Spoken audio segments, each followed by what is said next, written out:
Hi friends, Hindi recorded channel में आप सभी का स्वागत है।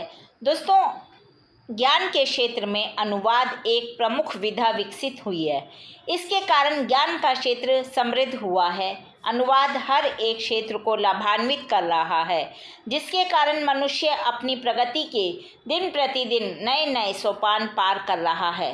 अनुवाद सिर्फ ज्ञान का आदान प्रदान ही नहीं करता, बल्कि वह एक रोजगार का क्षेत्र भी बन गया है। अनुवाद विभिन्न भाषाओं के बीच एक सेतु का कार्य करता है। विभिन्न संस्कृतियों, सभ्यताओं, धर्मों एवं सामाजिक स्तरों का अन्य भाषा से अंतरण करने का सशक्त माध्यम अनुवाद है। दोस्तों, ये अनुवाद ही है जिसने पूरे विश्व को एक कुटुंब की भांति जोड़ दिया है, क्योंकि अनुवाद के माध्यम से हम विश्व की विभिन्न भाषाओं के विषय में जान जाते हैं। विश्व की संस्कृति, सब अलग अलग संस्कृति, अलग अलग परिवेश के बारे में हम सिर्फ अनुवाद के माध्यम से जानते हैं। अपनी इस प्रक्रिया के दौरान अनुवादक की एक अपनी सीमाएं होती हैं और अनुवाद करने की प्रक्रिया के समय वह अनेक चुनौतियों और समस्याओं को पार करता है। कोई भी अनुवादक जब अनुवाद करता है तो उसके सामने अनेक समस्याएं आती हैं। आज के अध्याय में हम इसी अनुवाद में क्या क्या समस्याएं आती हैं और शब्दगत और अर्थगत समस्याएं, सीमाएं और उनकी चुनौतियों पर, यानी कि शब्द और अर्थ से संबंधित अनुवादक जब कोई अनुवाद करता है उसमें शब्दगत और अर्थगत क्या समस्याएं आती हैं, उनकी क्या सीमाएं हैं और उनकी क्या क्या चुनौतियां हैं जो अनुवादक को पार करनी होती हैं। चलिए दोस्तों, जानते हैं सबसे पहले समस्या अनुवाद की समस्याएं।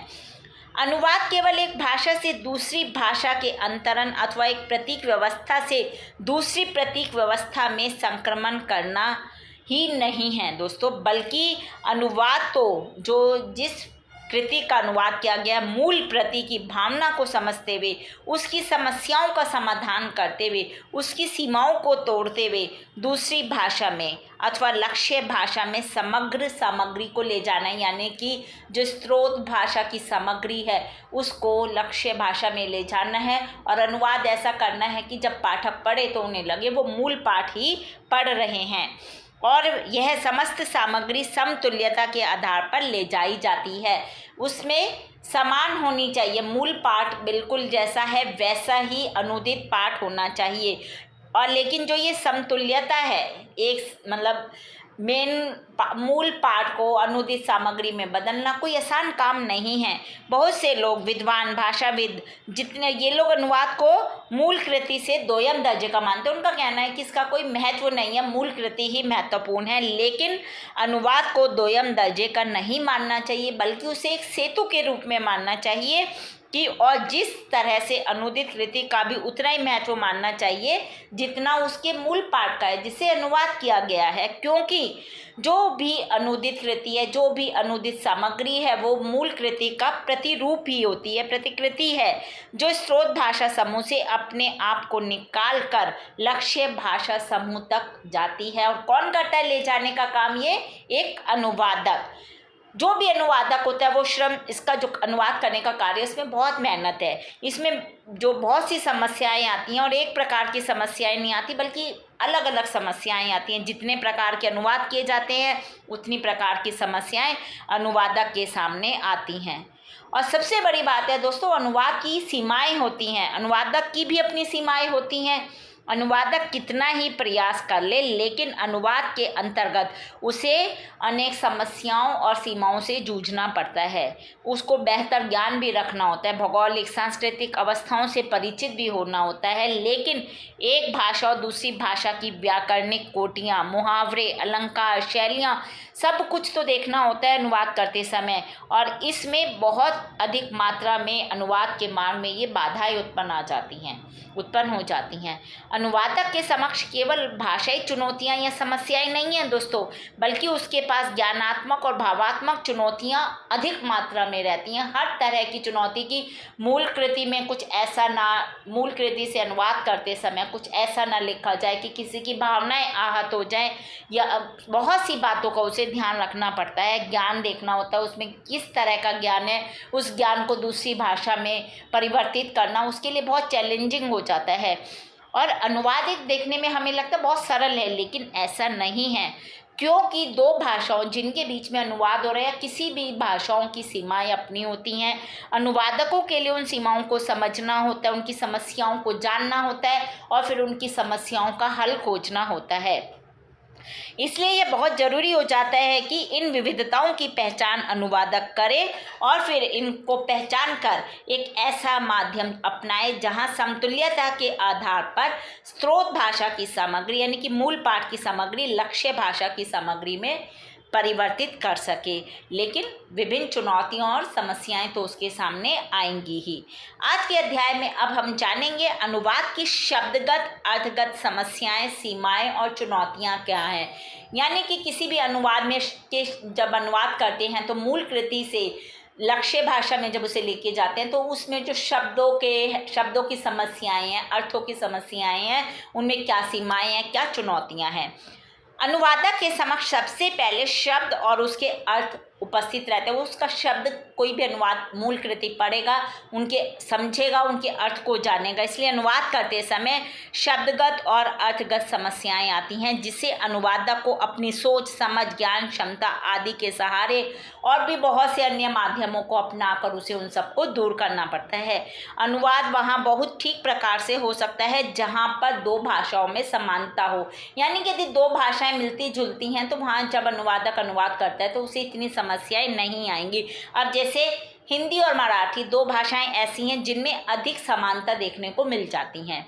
हिंदी और मराठी में जो शब्द प्रचलित हैं वे अपनी अलग अलग अवस्था में अलग अलग अर्थों में जाने जाते हैं, यानी कि वो प्रयोग में लाए जाते हैं।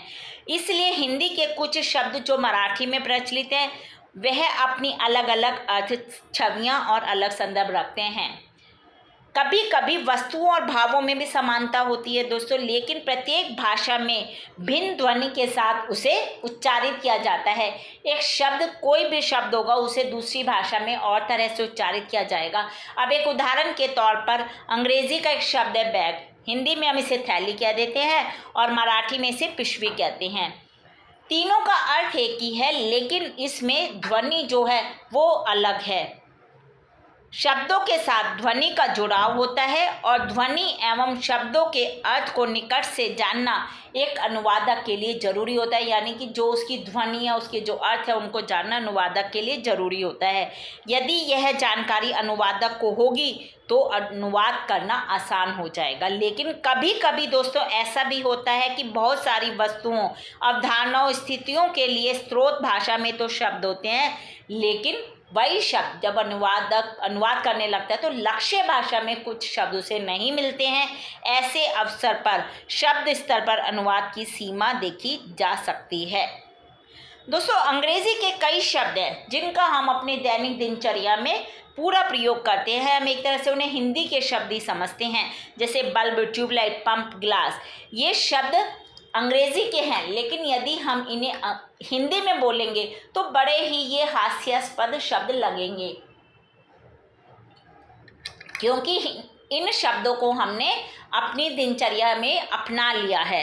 और इसके अतिरिक्त विचार और अवधारणाओं के क्षेत्र में भी कई सारे ऐसे अंग्रेजी या अन्य भाषाओं के शब्द हमें प्राप्त होते हैं जिनको हिंदी में लिखना एक तरह से नामुमकिन होता है। उससे शब्द ऐसे हो जाएंगे कि बहुत हास्यास्पद लगेगा।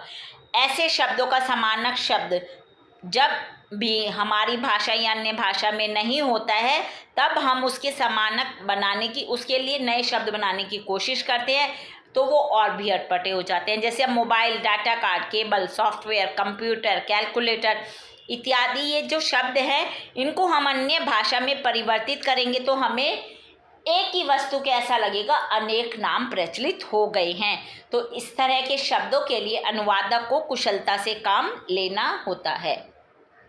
अनुवाद के अंतर्गत शब्द स्तर पर शब्द का लक्ष्य और व्यंग भी समझ में आने की एक स्थिति अनुवाद के शब्दगत समस्या, सीमा और चुनौतियों के अंतर्गत आती है। यानी कि शब्द का क्या अर्थ है, उसका क्या लक्ष्य है, उसके अंदर कई बार व्यंग छुपा हुआ होता है। इसलिए शब्द से अधिक भाव को महत्व देना होता है। भाषाओं की प्रतीक व्यवस्था भिन्न होने के कारण 100% अनुवाद कभी नहीं हो सकता, क्योंकि हर भाषा अलग है। इसलिए समझौता करते हुए उसके आसपास के शब्दों या उसके जो पर्याय शब्द हैं उनको लक्ष्य भाषा में तलाशा जाता है। दोस्तों, हिंदी और मराठी दोनों भाषाएं एक दूसरे के बहुत निकट हैं। उनकी सांस्कृतिक पृष्ठभूमि भी काफ़ी समान है और इन भाषाओं में व्यवहारक शब्द, जो इन भाषाओं में शब्द प्रयोग किए जाते हैं, अधिक मात्रा में एक दूसरे से मिलते जुलते हैं और ज़्यादातर ये शब्द जो हैं वो संस्कृत भाषा से ग्रहण किए गए हैं, इसीलिए इनमें इतनी समानता है। समान शब्दावली से कभी भी यह आशय नहीं लगाना चाहिए कि एक भाषा में जिस प्रकार के शब्द प्रचलित है वह दूसरी निकट भाषा में भी उसी प्रकार प्रचलित होंगे। यानी कि हिंदी और मराठी में यदि हिंदी में वो शब्द जिस तरह से बोला जा रहा है, जरूरी नहीं है मराठी में भी वही बोला जाए।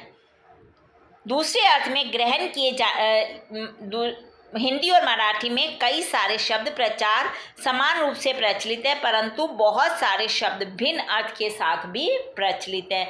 या तो फिर उन शब्दों का संकुचन हो गया या फिर विस्तार हो गया, या फिर उन्हें दूसरे अर्थ में, हिंदी में दूसरे अर्थ में और मराठी में उसे दूसरे अर्थ में ग्रहण किए जाने लगा है। इसलिए यह कदापि नहीं मानना चाहिए कि दो निकट भाषाओं के जो शब्द हैं वो दोनों भाषाओं में समान रूप में चलेंगे, तो ये भी एक अनुवादक के लिए समस्या है। अब जैसे हम उर्दू में एक सोहबत शब्द बोलते हैं जिसका अर्थ है अच्छी या बुरी संगत किसी की, लेकिन मराठी भाषा में जब ये शब्द बोला जाता है तो ये साथ के रूप में प्रयोग किया जाता है कि उसका साथ, सोहबत का अर्थ हुआ साथ। उर्दू में बख्शीश का अर्थ है उपकार में दी गई वस्तु, लेकिन मराठी में इसका अर्थ होता है पुरस्कार। कुछ शब्द समान तो प्रचलित है, परंतु उनके प्रथम या अंतिम या फिर बीच के अक्षर मराठी में बदल दिए गए हैं। अतः माना जा सकता है कि अनुवाद के क्षेत्र में शब्द से संबंधित ध्वनियों का ध्यान रखना होता है, इसलिए ध्वनिगत। अर्थ का ध्यान रखना है, इसलिए अर्थगत। इस प्रकार की अनेक समस्याएं हमें देखने को मिलती हैं जो स्रोत भाषा से लक्ष्य भाषा में अनुवाद के समय अनुवादक के सम्मुख उपस्थित होती हैं। तो उन्हें इन सब बातों की इन सब बातों को समझकर जानकर ही अनुवाद करना होता है। इसीलिए कहते हैं कि अनुवादक को बहुत ज़्यादा ज्ञान होना चाहिए। उसे एक भाषा जो मूल भाषा है और जो उस भाषा में उसे अनुवाद करना है, दोनों ही भाषा की पूरी जानकारी हो, दोनों ही भाषाओं का जो सांस्कृतिक परिवेश जो भी है उन सब के बारे में संपूर्ण जानकारी होना आवश्यक है। तो दोस्तों, ये हमने अनुवाद की शब्दगत, अर्थगत समस्याएं, सीमाएं एवं चुनौतियों के विषय में जाना। अगले अध्याय में हम अनुवाद की व्याकरण संबंधी समस्याएं, सीमाएं और चुनौतियों के विषय में चर्चा करेंगे। पर दोस्तों, उसको सुनने के लिए आपको मेरे इस चैनल को लाइक और सब्सक्राइब करना होगा। साथ ही दोस्तों, हिंदी भाषा से संबंधित कोई भी प्रश्न आप कमेंट बॉक्स में मुझसे पूछ सकते हैं। मैं शीघ्र ही उसका उत्तर देने की कोशिश करूँगी। धन्यवाद दोस्तों, आपका दिन शुभ हो।